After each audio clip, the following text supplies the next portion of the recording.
pumili dito, mananalo ng smartphone dito sa Rachel Gadget. Iba talaga Rachel Gadget. Oh, Rachel Gadget. 100% legit. Walang dayaan mangyayari dito. Bumibili ka rin dito sa Rachel Gadget and baka pwede ka rin mapili or pwede ka rin mabunot sa kanilang raffle at pwede mo mapanalunan isang smartphone. Isipin nyo, bumili ka lang dito and pwede kang manalo or pwede kang mapili sa kanilang raffle. Diba? Bibili ka lang kahit anong smartphone na meron dito.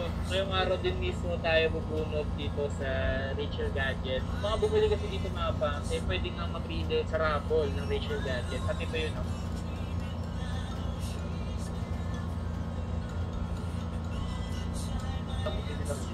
Babunot na ako Bunot na sa Santa pa. Babunot na.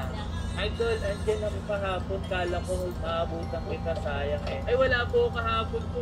Hindi po ko araw-araw po nandito. Babunot na ako sa raffle ng Rachel Gadget. Okay wala tong daya. Wala nakalagay sa kamay ko Yeah. Ayan Kahit tayo guys. Kahit Yeah. start